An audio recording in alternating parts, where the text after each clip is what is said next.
Okay, guys, make sure to like, comment, and subscribe. Now, fasten your seatbelts. Here we go. All right, guys, I'm back again, and it's still November 7th, and it's 11:15 p.m. This is my second video for today, and I'm going to pick up right from where I left off in the last video. So let me get to it. And of course, since we've had no contributions since my last video, because it was just a few minutes ago, I don't have anyone to thank, but thank you to all of you guys that offer support and encouragement and comments and, you know, coffee and PayPal and all of it, Patreon. I really support it. I mean, I really appreciate it because it's your support that keeps this going. There's no advertising on this site at all because I've been demonetized, and they make it very, very difficult for me because they drop my subscribers and so forth. So anyway, enough of that. Let's get on with the news. And here we go. This is the first, and this is by John Solomon, who I trust explicitly. Testimony bombshell. Obama administration tried to partner with Hunter Biden's Ukrainian gas firm, but was blocked over corruption concerns. This is today's news, November 7th, so it's hot and fresh. Now, let's go down here.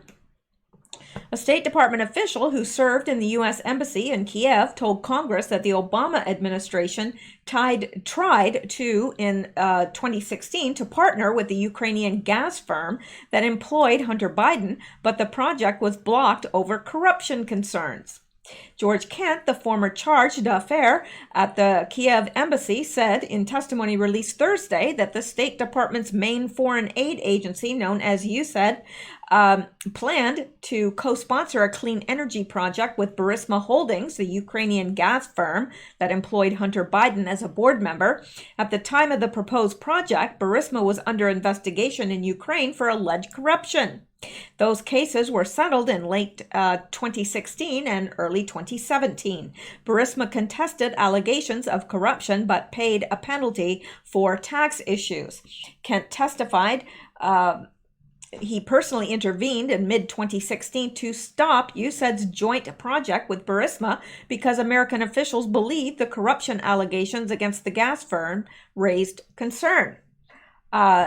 There apparently was an effort for Burisma to help co-sponsor, I guess, a contest that USAID was sponsoring related to clean energy. And when I heard about it, I asked USAID to stop that sponsorship, Kent told lawmakers. When asked why he intervened, he answered, because Burisma had a poor reputation in the business, and I didn't think it was appropriate for the U.S. government to be co-sponsoring something with a company that had a bad reputation.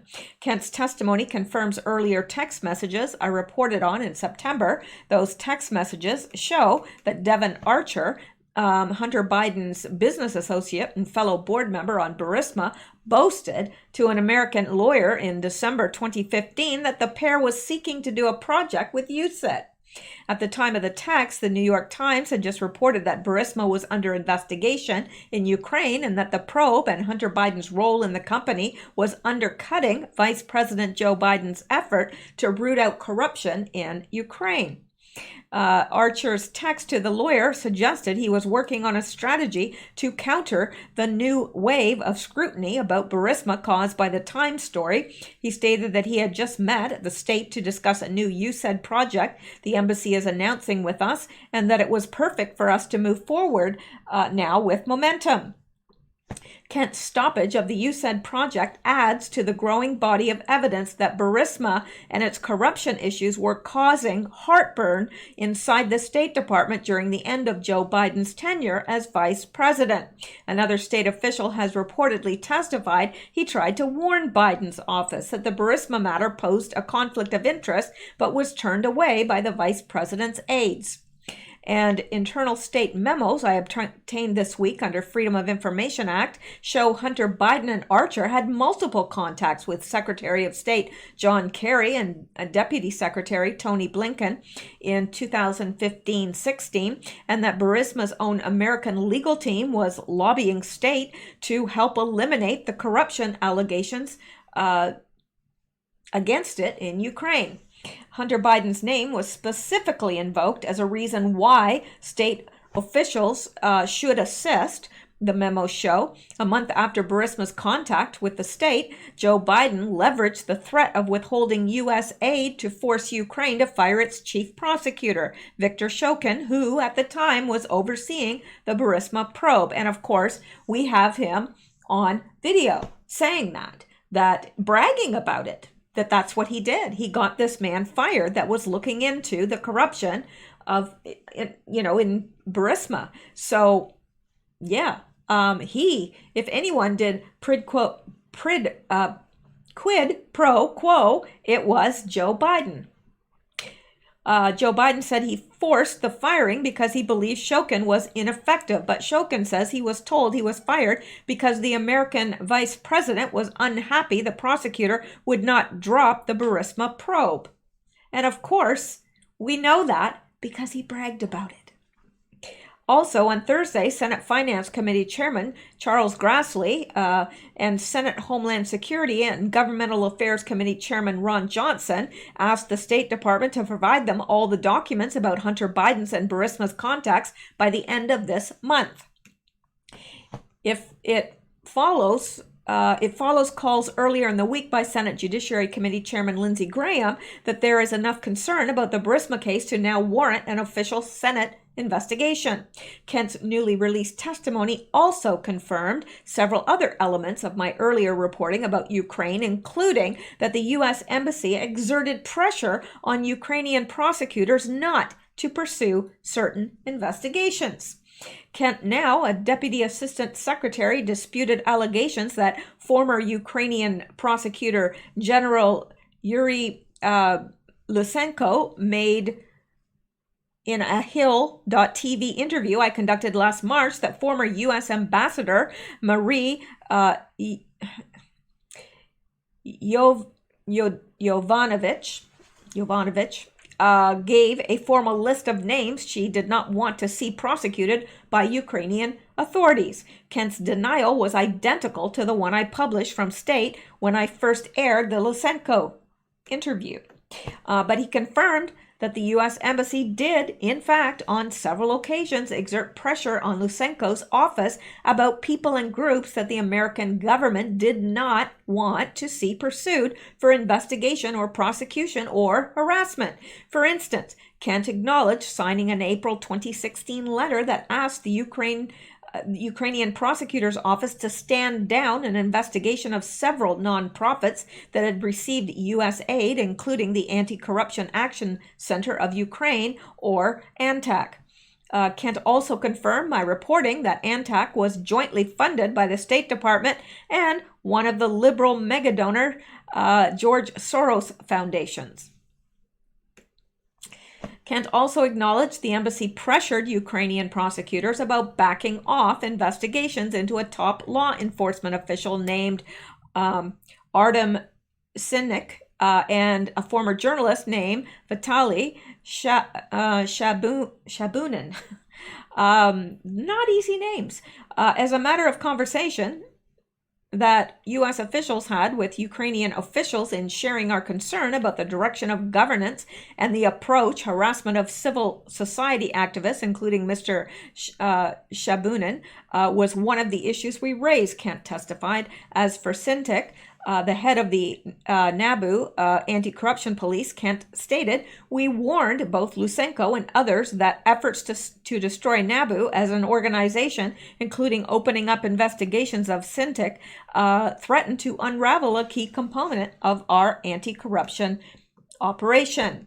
Antak, Shabunin, and Sinnik, where all the names that Lysenko told me had been the subject of U.S. pressure on his office. So after weeks of Democrats and their media allies suggesting it was a conspiracy theory that the U.S. Embassy had pressured Ukrainian authorities not to pursue certain investigations, Kent confirms it. Of course, I knew it was true all along. Because before I ever aired Lysenko's interview, I interviewed a senior state official who confirmed the embassy had engaged in such pressure. Now it's time for the rest of the media to catch up. Oh, and do you think they will? I don't think so, because they're not interested in reporting the news anymore. They're interested in partisanship politics. That's all they're interested in. And they're interested in getting our duly elected president out. That's all they care about. They might now and then, produce some news that has a kernel of truth, but if it's not the whole truth, it's the lie. Or if they're being economical with the truth, that's still a lie. So let's go back here and look at this. I wouldn't doubt this at all. And this from the conservative base. Lock them up. The Obama administration unmasking could be one of the biggest U.S. scandals ever. And we've got, of course, Samantha Power, Ben Rhodes, Susan Rice, John Brennan, Barack Obama and Hillary, and James Clapper, who looks like probably the most miserable man on earth. Maybe he isn't, but, he always has that frown. Anyway, John Brennan is fearful of being indicted for staging a coup, says former CIA station chief. Well, he should be. Now, why? Oh, this is from October 12th. Now, why am I just getting this now? I'd like to know. Well, look at the face on him. That's John Brennan. Isn't smiling much when he lies and scams. MSNBC viewers. Okay, so, well, I'm not going to read this because it's kind of old news now, but, John Brennan fearful of being indicted for staging a coup. Well, that's what he did. So I think he should be fearful of being indicted. I'm fearful of him not being indicted. Just throwing that out there. Okay, let's look at this. No, really, let's.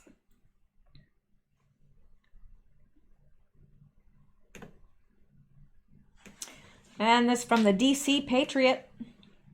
Breaking transcripts from Ukrainian envoy debunk entire impeachment narrative.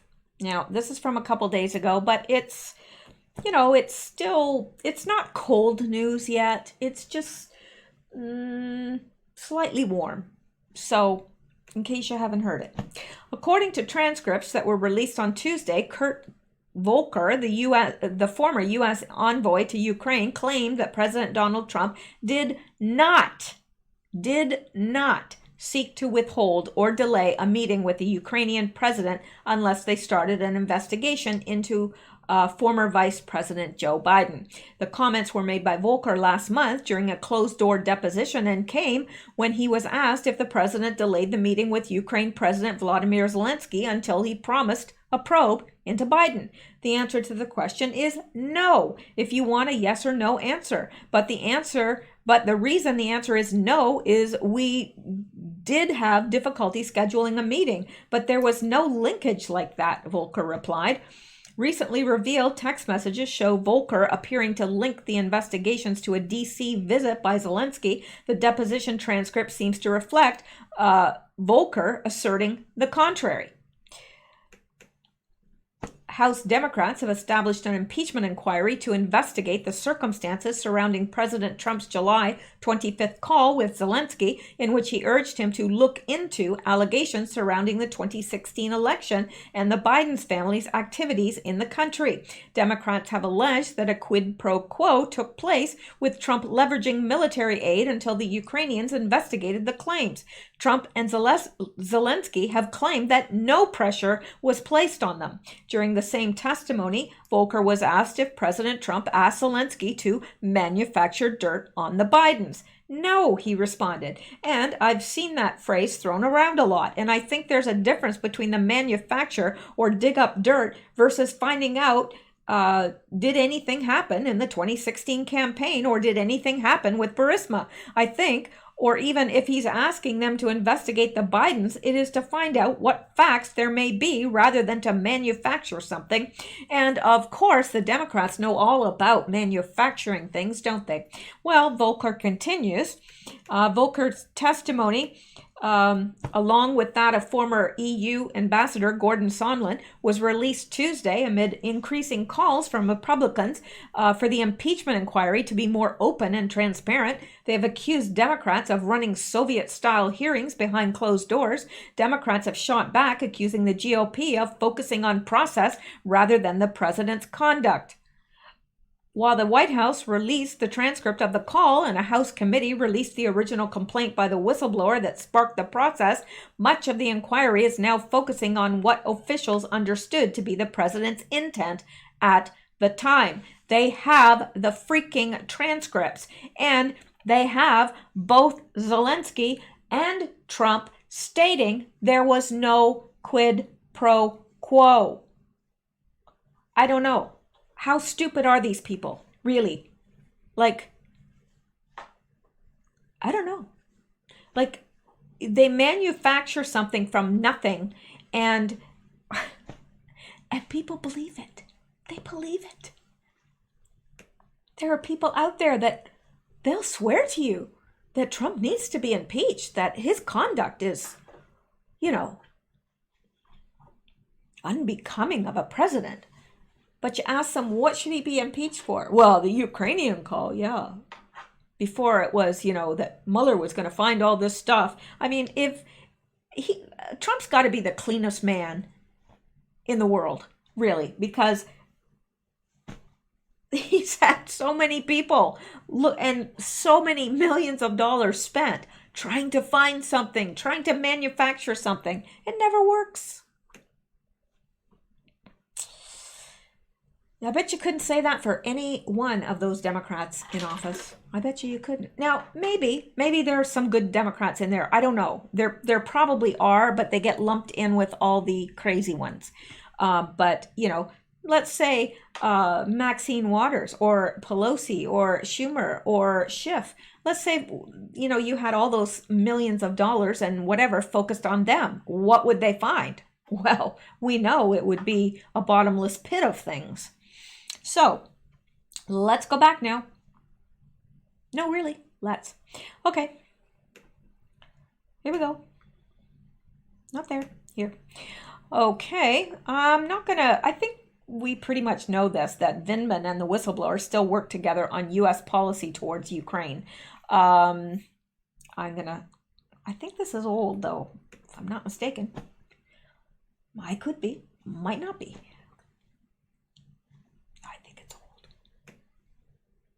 No, it's not. It's yesterday. Who knew? Vindman and whistleblower still work together on U.S. policy toward Ukraine. Yes, they do. I don't want to read that. I don't want to see all that with share and blah.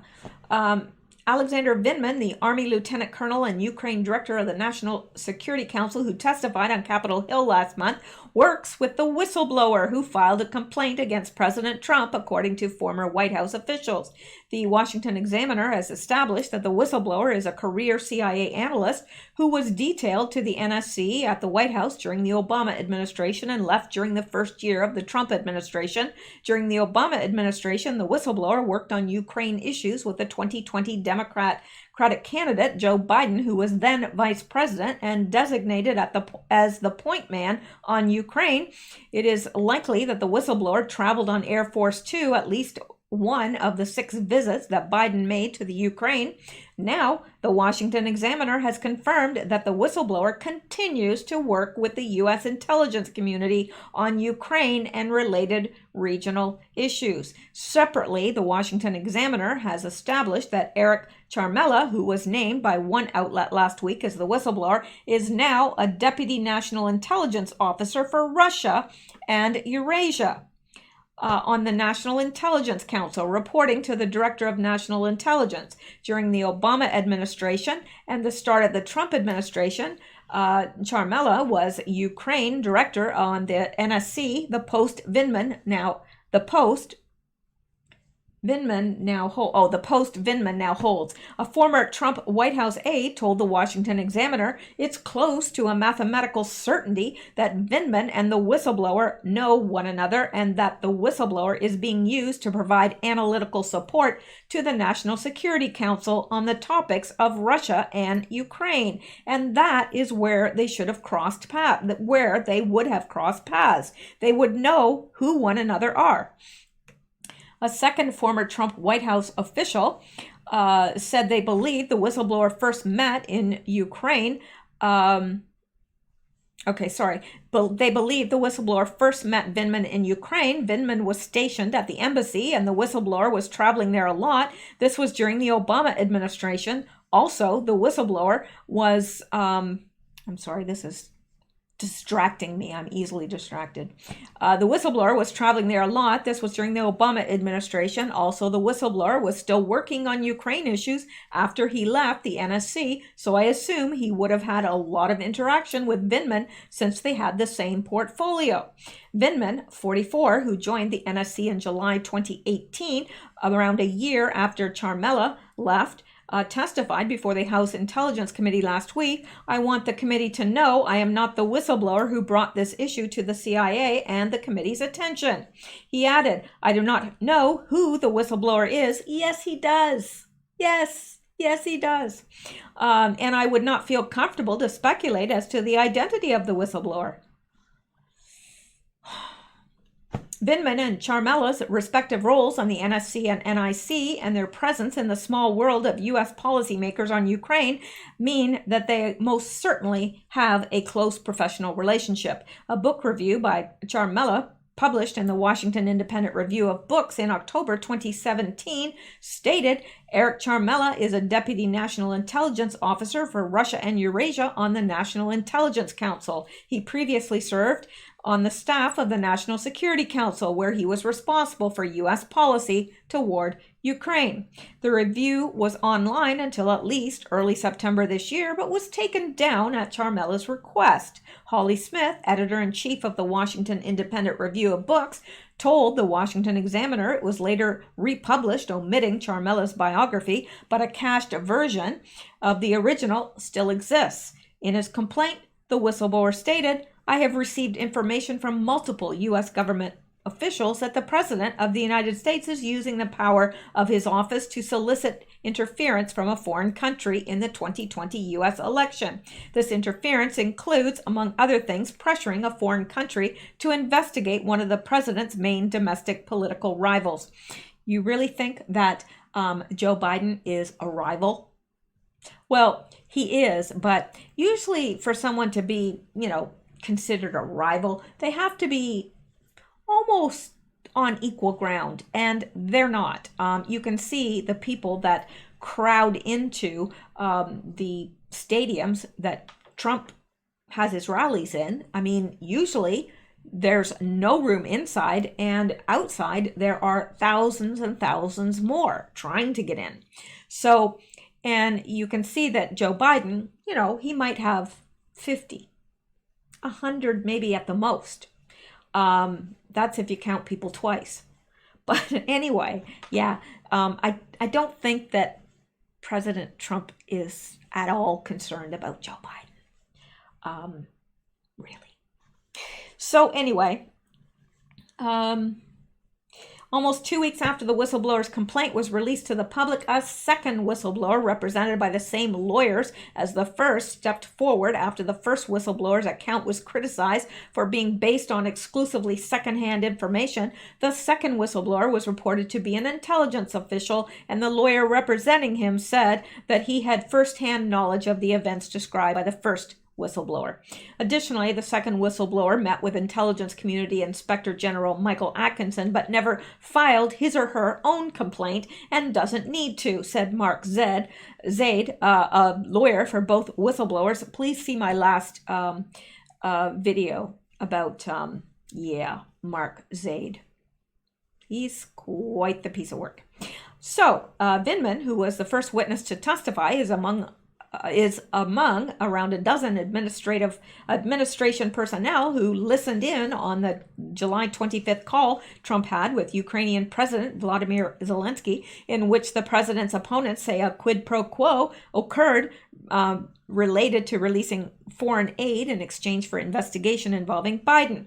In his statement, Vindman said, "I was concerned by the call. I did not think it was proper to demand that a foreign government investigate a U.S. citizen, and I was worried about the implications for the U.S. government's support of Ukraine." Yeah, well, that didn't happen, Vindman. He didn't pressure a foreign government, but you just keep making it up. Yep. I realized that if Ukraine pursued an investigation into the Bidens and Burisma, it would likely be interpreted as partisan play, which would undoubtedly result in Ukraine losing the bipartisan support it has thus far maintained. This would all undermine U.S. national security. Right, it's all about U.S. national security. No, it's not anything to do with getting Trump out before the 2020 election. It's all about national security. Oh, they're all concerned about keeping Americans safe. Right. Okay, let's move on.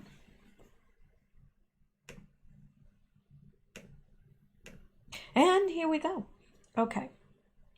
Now, this is getting into a little bit of a different subject, but I'm going to cover these three, and then I'm going to leave the rest for another day because I have got a lot of stuff, and I can't cover it all tonight.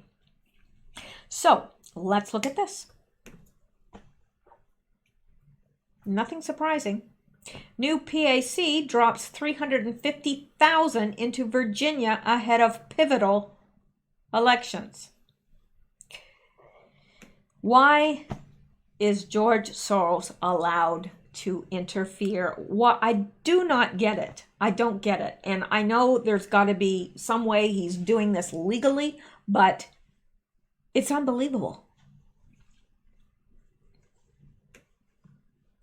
A new political action committee launched by liberal billionaire George Soros has given $350,000 to Planned Parenthood Virginia, its largest outside contribution ever, ahead of the state's November elections, records show. The Democracy PAC, Soros PAC, that was created earlier this year for the 2020 election cycle, sent a $350,000 donation to Planned Parenthood Virginia's committee in September, according to filings on the Virginia Public Access Project's website. The donation appears to be the largest outside contribution ever received by the committee.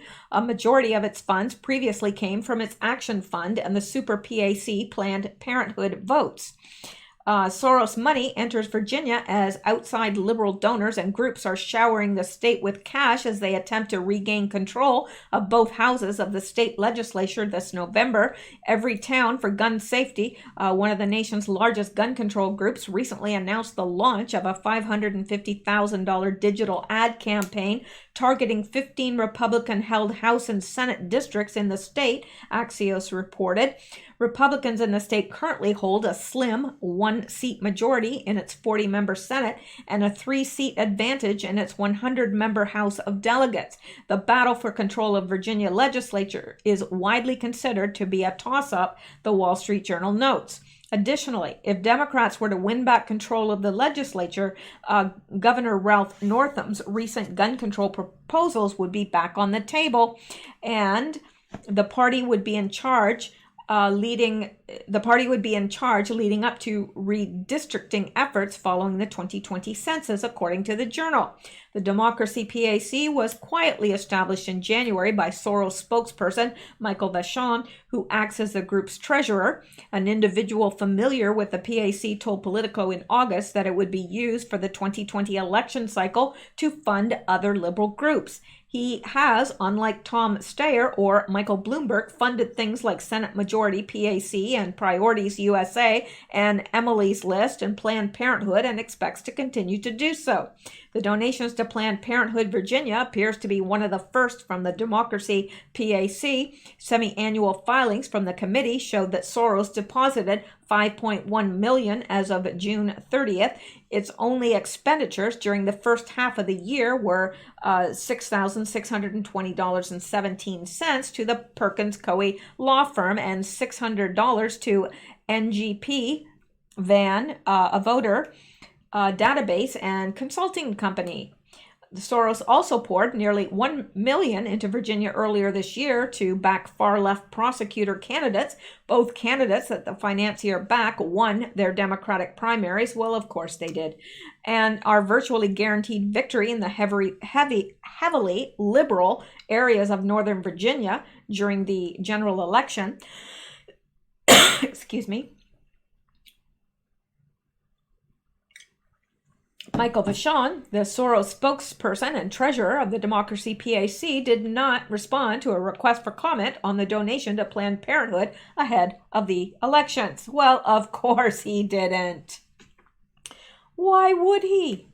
Now, here we go here. These three are kind of related here, so. Newly elected Virginia senator had been jailed for having sex with teenager.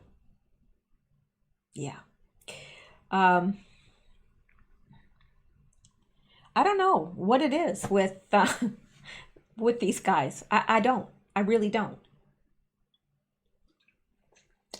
Anyway, this is hot news. It was just released today, so it doesn't get any hotter than that.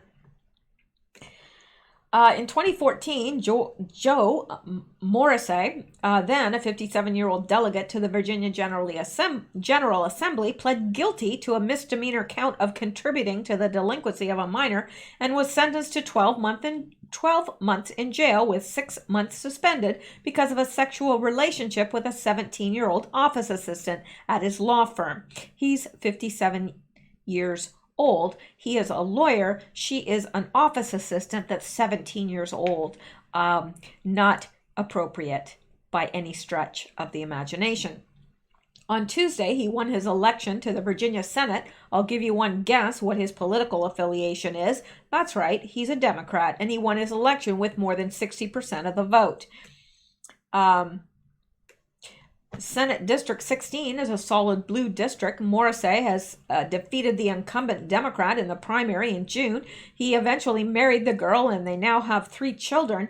But in 2016, Morrissey was also accused of exposing himself to a female client and pressuring her to have sex. Though charges were never filed, he was running for mayor of Richmond at the time and ultimately lost that election. Not only did Democrats regain control of Virginia's General Assembly on Tuesday, but they also have a Democrat governor who wore either blackface or a KKK costume when in medical school, and a Democratic lieutenant governor who has been accused multiple times of sexual assault. Actor Rob Schneider says that California voters will elect a pile of excrement as long as it has a D next to its name. Well, clearly, so will Virginia. Yep, I would have to agree with that assessment. And here we are. Let's look at this. Not that. Drink 1 cup before bed. Watch your body fat melt like crazy. Well, there you go. The 4 prosecutors who just won elections in Virginia were all backed by George Soros. Again, this is fresh off the press. Hot news here. Hot news. All right. For years, Democrats have accused the Koch brothers of using their vast wealth to buy elections by backing Republican candidates, but now they are doing something much worse. They are using the money of the far-left billionaire George Soros to elect far-left candidates to important legal offices in politics. They are trying to remake the American system of justice into a social justice system. In Virginia, all of the prosecutor candidates backed by George Soros won. The Washington Free Beacon reports Soros-backed prosecutor candidates sweep Virginia races. All 4 Virginia prosecutor candidates backed liberal billionaire George Soros emerged victorious in Tuesday's elections. My voice is going. I don't know where it's going, but it's going. It's going somewhere without me. I hope it's someplace warm and tropical. I hope it comes back tanned. Soros and other liberal Democrats spent millions on prosecutor races ahead of the elections in a bid to overhaul the state's criminal justice system, supporting candidates who vowed to introduce criminal justice reform and change the state's policies on the death penalty. In addition to the $1.2 million in funds Soros spent on House of Delegates and Senate races in the Commonwealth, he funneled an additional $2 million to 4 Democratic prosecutor candidates. Their candidates' wins could lead to a major shift in Virginia's criminal justice system. Among the candidates backed by Soros was Buddha Baraja, the Democrat running in the Loudoun County. That doesn't look like it's pronounced right. Loudoun? I'm not sure. Commonwealth attorney race. Bibaraj? I'm not sure. Received nearly $850,000 from the Justice and Public Safety PAC, a DC-based committee financed by Soros. The PAC was by far the largest donor to the campaign.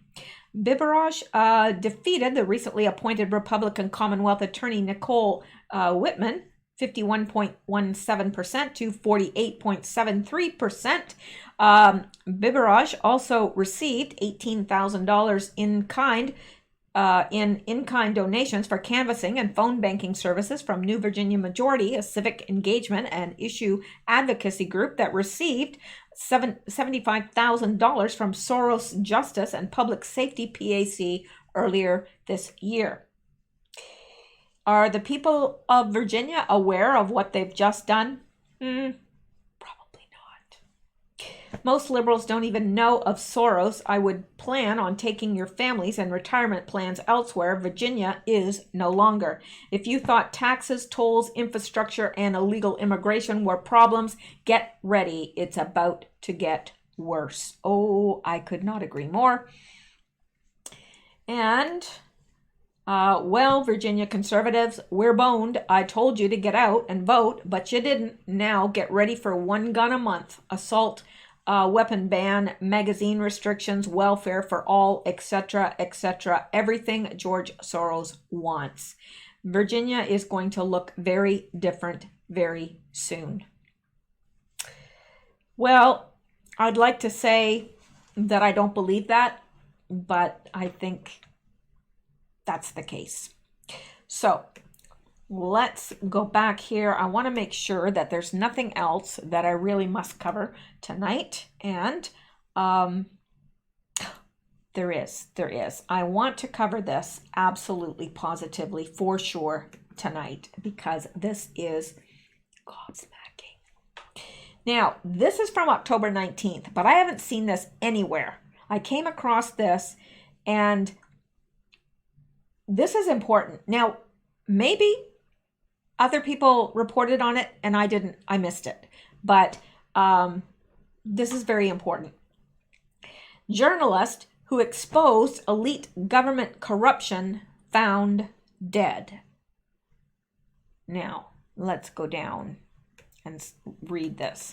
A world-renowned journalist who exposed government corruption was found dead on Monday after a car bomb exploded with her inside.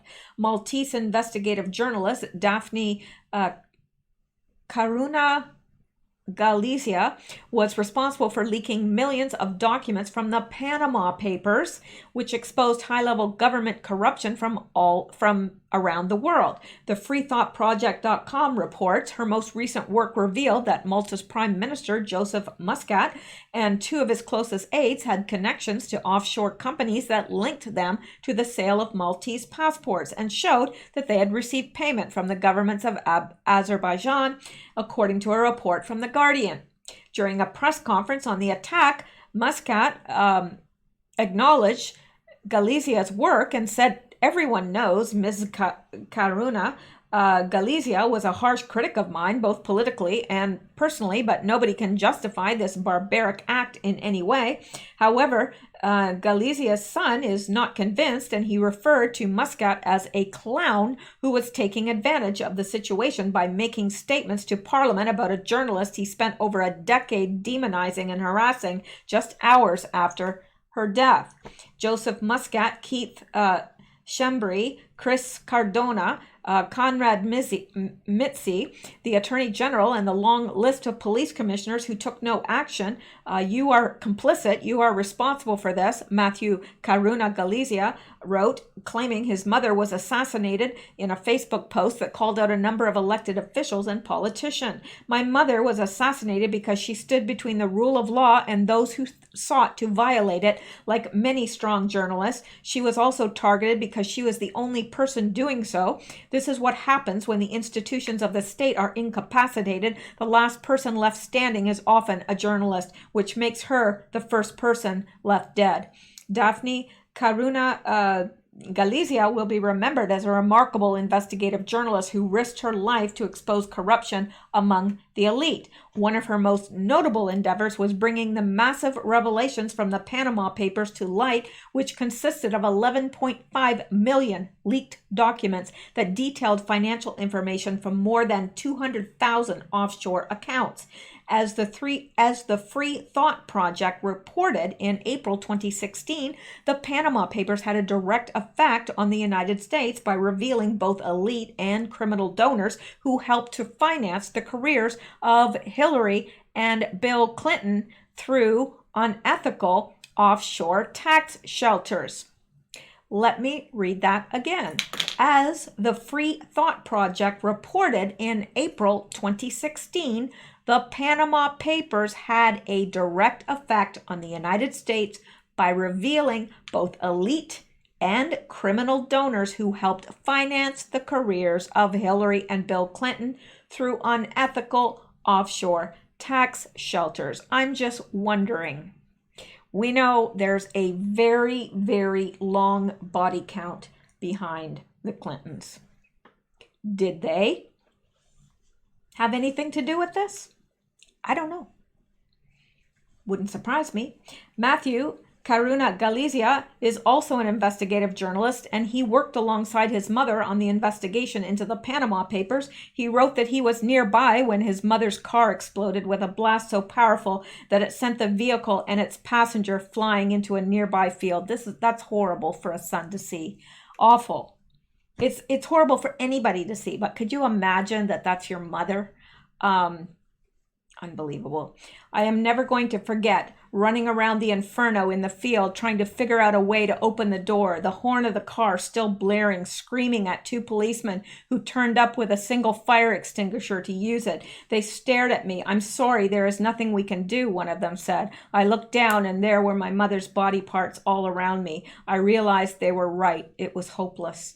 Mr. Galizia said he told the police at the scene, "My mother is in the car. She is dead. She is dead because of your incompetence." While some may refer to Daphne Karuna Galizia's death as tragic, her son said he believes this was no ordinary murder and it was not tragic. He argued that when there is blood and fire all around you, that's war. We are people at war against the state and organized crime, which have become indistinguishable. Mr. Galizia also claimed that one of the police sergeants who is supposed to be investigating her murder, Ramon Mifsud, posted on Facebook, "Everyone gets what they deserve. Cow dung, feeling happy." Wow. Wow. That's the guy that's supposed to be investigating her murder, and he writes, "Everyone gets what they deserve. Cow dung, feeling happy." So, yeah. Yes, this is where we are, a mafia state where you can now change your gender on your ID card. Thank God for that. But where you will be blown to pieces for exercising your basic freedoms. But where you, yeah, okay. So you can change your sex on your ID card, but you'll be blown to pieces for exercising your basic freedoms. Only for the people who are supposed to have protected you instead, to instead be celebrating it. How did we get here? A culture of impunity has been allowed to flourish by the government in Malta. It is of little comfort for the prime minister of this country to say that he will not rest until the perpetrators are found, when he heads a government that encouraged that same impunity. Malta has been involved in a lot. They have their fingers in a lot, going back a long way. Mr. Galizia accused Muscat of filling his office, the police force, and the courts with crooks, imbeciles, and incompetents.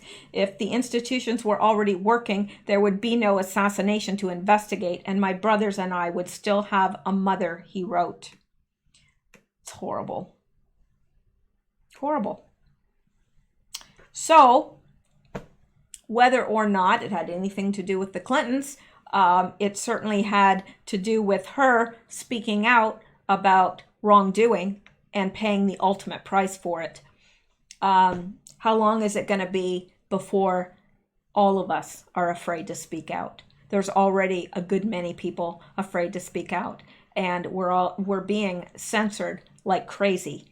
I mean, it's ridiculous. Like if I was putting, cat videos up on YouTube, or if I was, sticking to the main narrative that they have deemed to be appropriate, then sure, I would have more subscribers. I would be monetized. I wouldn't be shadow banned. They wouldn't be dropping subscribers off my list all the time, thinking that I won't notice. Yeah, I notice. And you guys, a lot of times, will tell me, hey, I subscribed, and then before the end of your broadcast, I was unsubscribed.